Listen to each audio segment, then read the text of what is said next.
올라 아토입니다. 반갑습니다. 주요 IT 관련 뉴스 전달해 드리겠습니다.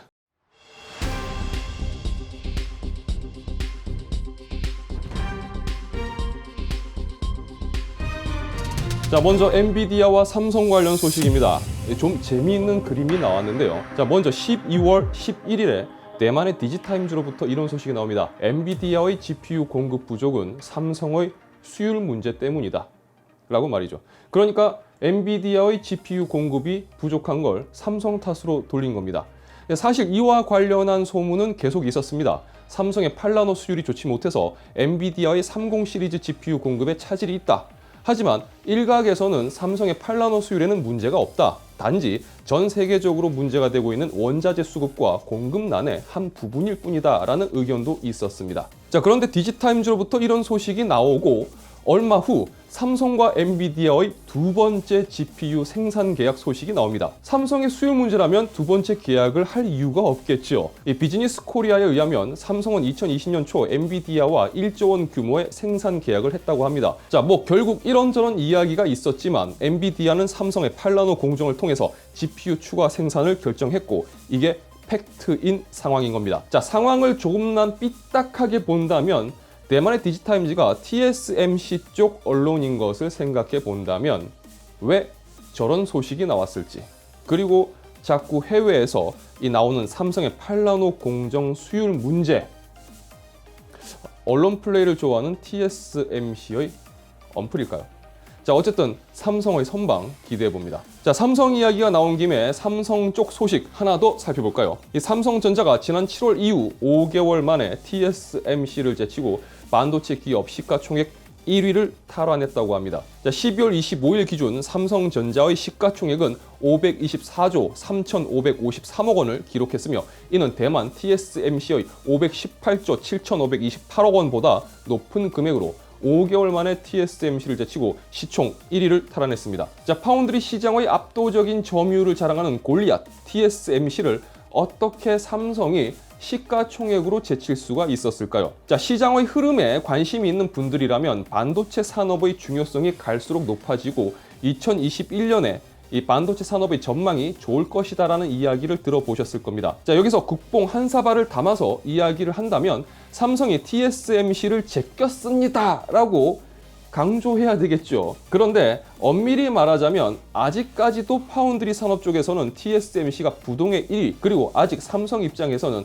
골리앗과 다윗의 싸움과 다름없는 상황입니다. 하지만 단순 위탁 생산이 주요 핵심인 파운드리 기업 TSMC와는 다르게 삼성의 경우 종합반도체 기업이라는 부분이 긍정적인 평가를 끌어냈다고 볼 수도 있습니다. 자, 파운드리 부분도 있지만 낸드 플래시 사업 부분이 특히 힘을 받고 있고 올해 가격적으로 재미를 그다지 못 봤던 이 메모리 반도체의 가격이 점점 상승하고 있고 2021년에는 메모리 반도체 쪽 가격이 좀 더 상승할 것이라는 전망도 있기 때문에 이 부분의 영향도 있을 겁니다. 자, 다가오는 2021년 삼성은 어떤 스타트를 끊게 될까요?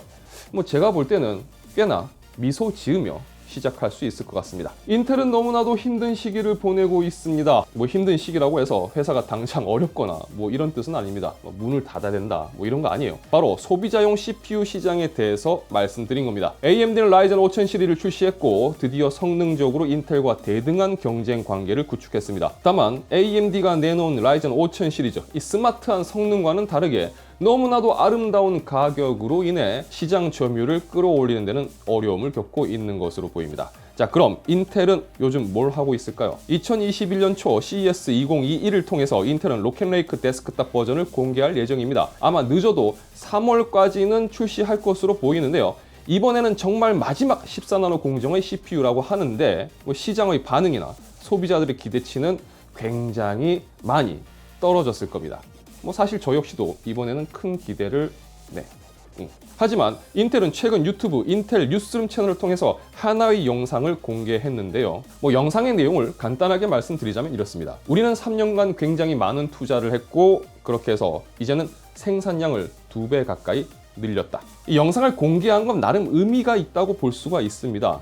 왜냐하면 그동안 인텔은 두 가지 어려움에 처해 있었습니다. 첫 번째가 공정 전환의 어려움이었고 두 번째가 공급량 부족이었습니다. 인텔은 이제 본격적인 10나노 생산에 들어갔습니다. 모빌리티 관련 칩은 이미 10나노 공정 제품이 나오고 있고 이 데스크탑 제품은 아직 1년 정도 시간이 남았지만 12세대부터는 10나노 공정이 적용될 예정입니다. 인텔이 공급난 부족을 해결하고 12세대에서 좋은 결과를 보여줄 수가 있다면 지금 이렇게 영상에서 이야기한 것처럼 수년간 준비했던 이 부분들이 큰 빛을 발할 수 있을 텐데요.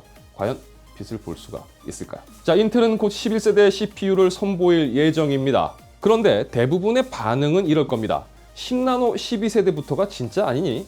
14나노 11세대 왜 나오는 거냐? 굳이 나올 필요가 있겠느냐? 라고 말이죠. 그도 그럴 것이 현재까지 나온 소식을 정리를 해본다면 인텔의 11세대 로켓레이크는 8코어 16스레드까지만 나옵니다. 최근 CPU의 트렌드를 생각해 본다면 뭔가 좀 이상하죠? 특히나 9900K가 8코어 16스레드 그리고 1900K가 10코어 20스레드로 변형되어 오던 흐름에서 갑자기 11900K는 8코어 16스레드로 코어 수가 낮아지고 클럭 스피드 역시 올코어 4.8GHz, 단일코어 5.3GHz로 나올 거라는 루머가 돌고 있는 상황에서 정말 이렇게 나올 거라면 굳이 나올 필요가 있냐 싶은 생각이 드는 것도 사실입니다. 자, 달라지는 부분이라고 한다면 PCI Express 4.0을 본격적으로 지원을 하고 내장 그래픽이 그 말 많고 탈 많던 Xe 그래픽이 탑재됩니다만 그래도 좀 그렇죠. 자, 하지만 최근 유출된 내용을 보면 인텔 입장에서 11세대 CPU 출시가 12세대로 넘어가기 전 징검다리 역할을 해줄지도 모른다라는 가능성이 생겼습니다. 바로 IPC 증가 때문입니다. 물론 카더라 소식이기 때문에 나오기 전까지는 알 수가 없지만 최근 AMD 라이젠 5000번대 제품이 나오면서 실질적으로 코어 성능 부분에서 역전을 당한 인텔이 11세대를 통해서 다시 재역전을 노리고 있는 것 같기 때문입니다. 칩팩 포럼 회원이 11900K의 엔지니어링 샘플 벤치마크를 공개했는데 이 내용은 물론 카더라입니다만 내용에 따르면 5800X와 비교했을 때 싱글 코어 성능을 11900K가 좀 더 우수하게 나오고 있다고 이야기되고 있기 때문입니다. 그러니까 만약 이 내용이 사실이라면 11세대는 싱글 코어 성능에서 라이젠 5000 시리즈 대비 우위를 확보하는 데 의미가 있다고 볼 수가 있을 겁니다. 만약 인텔이 11세대에서 시장 반응을 좀 긍정적으로 끌어내기를 원한다면 가격 경쟁력을 갖춘 경쟁사 대비 저렴한 가격에 좀 더 좋은 성능을 보여주는 제품으로 끌고 나온다면 가능성은 있을 거라고 생각됩니다. 자, 2021년 1월에는 어떤 새로운 제품이 출시될까요? 아마 그래픽카드 쪽에 관심 있는 분들이라면 이 제품을 떠올리셨을 겁니다. RTX 3060. 네, RTX 3060은 1월 출시가 거의 확실시되고 있는 상황입니다. 하지만 1월에 다양한 그래픽카드가 나올 것으로 애초에 예상되었던 것과는 달리 3060 정도만 선보이고 나머지 모델들은 1월 이후로 연기된 것으로 보이는데요. 그중 RTX 3080 Ti도 준비 중인 것으로 보입니다. 물론 카더라입니다. 자, 이걸 오피셜이라고 단정 짓기는 좀 그런데 최근 에이수스 해외 사이트에서 제품 지원 페이지에 이 RTX 3080 Ti가 목록에 추가된 것이 확인되었습니다. 자, 결국 환상종 중에 환상종이라고 불리는 3080 Ti가 나올 것이며 2021년 상반기 중에 이 제품을 만날 수 있을 것이다라는 의견이 나오고 있는 거죠. 그동안 유출된 내용들을 정리해 본다면 RTX 3080 Ti는 20GB 용량의 GDDR6X 메모리가 탑재됩니다. 자, 점점 3090과의 차이점이 줄어들고 있고요.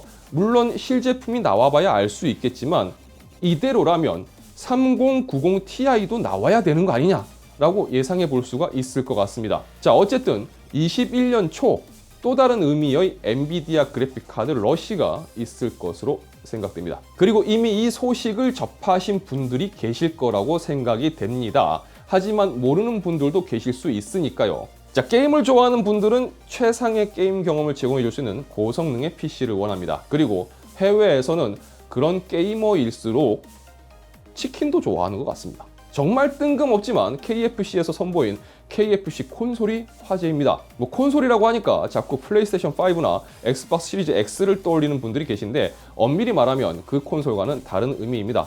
정확하게 말씀드리면 게임에 중점을 둔 그냥 일체형 PC입니다. 이게 만우 전에 나온 소식이라면 웃고 말았을 텐데 콜로마스터 페이지를 방문해 보면 실제로 이렇게 제품 페이지가 있습니다. 이게 무슨 짓인가 싶겠지만 미니 PC 폼팩터에 고성능 게이밍 PC를 만들었고 내부에서 발생하는 열을 이용해 치킨이 식는 것을 방지하는 챔버가 내장된 제품이라고 생각하시면 되겠습니다. 아직 제품은 구입할 수 없는 것으로 보이는데 대체 무슨 생각으로 이런 제품을 내놨는지는 모르겠습니다만 개인적으로는 굉장히 건강에 상당히 해로운 PC가 될 것으로 생각되네요. 자, 미국은 중국과의 무역 분쟁을 빨리 끝낼 생각이 없는 것 같습니다. 이미 화웨이에 막대한 데미지를 입히는 데 성공한 미국은 다음 희생양으로 중국의 TCL을 고려하고 있는 것으로 보입니다. TCL, 아는 분들도 계시겠지만 뭔데? 라고 하는 분들도 계실 겁니다. 미국이 이 TCL을 제재하려고 하는 이유는 TCL이 판매 중인 TV 소프트웨어에 보안 우회용 백도어를 설치했다라고 보고 있기 때문입니다. 자, 만약 검토 결과 TCL이 이 백도어 프로그램을 설치했을 경우라면 글로벌 점유율 10.9%로 3위에 있는 이 TCL은 큰 위기를 맞게 될 것으로 보입니다. 오히려 삼성 및 LG가 반사 이익을 톡톡히 볼 것으로 예상해 볼 수 있을 것 같네요. 자, 그 중에서도 특히 LG의 이익이 더 클 것으로 보입니다. 이유는 3분기 글로벌 점유율 기준 삼성이 23.6%, LG가 11.6%, 그리고 TCL이 10.9%이기 때문입니다. 시장 점유율 2위인 LG가 중국 기업인 TCL과 타이트한 경쟁을 해야 하는 상황에서 TCL이 제재를 받는다. LG가 얻을 수 있는 이점이 훨씬 더 많을 수 있다는 거죠. 자, 그나저나 아직 사실 확인 중이라고는 하지만 왜 중국은 자꾸 이렇게 뭘 만들 때마다 개구멍을 하나씩 달고 나오는 건지 모르겠습니다. 역시 핵의 나라 같습니다. 자, 미래의 먹거리 사업 중 하나는 자동차 산업일 겁니다. 각종 IT 관련 기업들이 이 자동차 관련 산업에 어마어마한 투자를 하고 있는 것만 봐도 알 수가 있죠. 그리고 이제는 자율주행 자동차를 누가 얼마나 빨리 시장에 선보이는지를 두고 레이스가 펼쳐진 느낌입니다. 자, 그러던 중 얼마 전 현대자동차가 테스트 중인 이 자율주행 자동차가 앞에 정차되어 있는 차량을 들이받는 사고가 발생했습니다. 아직까지 자율주행 자동차에 필요한 각종 기술이 개발 중이고 또 테스트 중인 것을 생각해 본다면 시범 운행 중에 사고가 발생하는 부분의 가능성은 충분히 사고 날 수 있죠. 예, 그렇게 볼 수 있을 겁니다. 다만 사고 목격자들의 이야기를 들어보면 전방에 정차된 차량을 들이받을 때까지 감속 없이 그대로 가서 추돌했다고 하니까요. 센서와 통제 프로그램에 문제가 발생한 게 아닐까 생각됩니다. 다행히 사람이 크게 다치는 일은 없었다고 하지만 갈수록 이 뜨거운 감자가 되고 있는 자율주행 차량, 과연 언제쯤 우리는 이 제대로 된 자율주행차를 볼 수가 있을까요? 이 자율주행 자동차 관련해서 소식을 전해드린 김에 최근 뜨거운 감자인 애플카 관련한 소식도 살펴보겠습니다. 자, 우선 포브스를 통해서 나온 칼럼을 살펴보면요. 애플은 자율주행차를 계획하고 있으며 프로젝트 타이탄이라는 이름으로 이 계획을 준비 중이었다고 합니다. 자, 그리고 얼마 전 로이터가 전한 소식에 의하면 애플은 자율주행 쪽으로 방향을 잡았고 애플이 추구하는 이 자동차의 핵심 기술은 배터리 쪽으로 가닥이 잡혀가고 있다고 밝혔습니다. 그러니까 애플이 준비 중인 자동차는 비용 및 주행 거리에 이점이 있는 획기적인 배터리가 탑재될 것이고 이 부분이 가장 중요한 기술적 요소라는 겁니다. 그 이외에 자율주행 차량에 반드시 필요한 라이더 센서의 경우 외부 파트너를 활용할 수도 있고 아니면 애플 내부적인 기술에 근거한 라이더 센서를 사용할 수도 있다고 밝혔습니다. 대표적으로 현재 판매 중인 아이폰 12은 이 프로, 그 다음에 아이패드 프로에도 이 애플의 라이더 센서가 탑재되어 있다고 합니다. 자, 그렇지만 결국은 자동차를 만드는 게 쉬운 일은 아니겠죠. 또 여러 부품이 필요하고 또한 생산 시설 역시 필요한 상황에서 애플이 홀로 이 모든 걸 감당할 수 있겠느냐라는 질문이 물음표가 떠오르는 건 사실입니다. 자, 그리고 여기서 LG가 등장합니다. 자, 얼마 전 LG전자는 세계 3위의 자동차 부품업체 마그나 인터내셔널과 전기차 파워트레인 분야의 합작 법인을 설립하기로 했습니다. LG 마그나 이 파워트레인이라는 이름의 합작 법인을 설립하기로 한 건데요. 그러니까 기존 LG 그룹의 이 자동차 산업 쪽 발담극이라고 한다면 전기차에 들어가는 배터리 관련, 그러니까 즉 LG 화학 쪽이 테슬라 등에 납품하는 배터리 쪽 정도였다면 이제 LG 전자가 마그나를 통해 좀 더 적극적으로 자동차 산업에 진입하겠다라는 의지로 볼 수가 있습니다. 자, 그리고 다시 애플카에 있어서 부품 공급 및 생산을 위한 방법 중 하나로 마그나가 높은 가능성으로 거론되고 있는데요. 즉, 애플의 자동차 개발 프로젝트에 만약 마그나가 파트너로 합류할 경우 LG전자 역시 결국은 애플카 개발에 직간접적인 관계가 생기게 되는 겁니다. 최근 들어서 자율주행차 그리고 다양한 기업들의 자동차 산업 진출 및 개발 관련 소식을 자주 접하게 됩니다. 아마도 지금의 추세대로라면 앞으로 제 생각엔 아무리 늦더라도 5년 안에는 무인 자율주행 셔틀이라든지 택시 등을 만나는 게 놀랍지 않은 일이 될지도 모르겠습니다. 자, 오랜만에 뉴스를 전해드렸습니다. 2021년부터는 더욱더 열심히 그리고 자주 IT 관련 소식들 정리해서 전해드릴 수 있도록 하겠습니다. 영상 유익하시다면 좋아요와 구독 그리고 알람 설정 부탁드리겠습니다. 저는 다음 영상에서 다시 인사드리도록 하겠습니다. 시청해주셔서 진심으로 감사합니다. 지금까지 아트였습니다. 고맙습니다.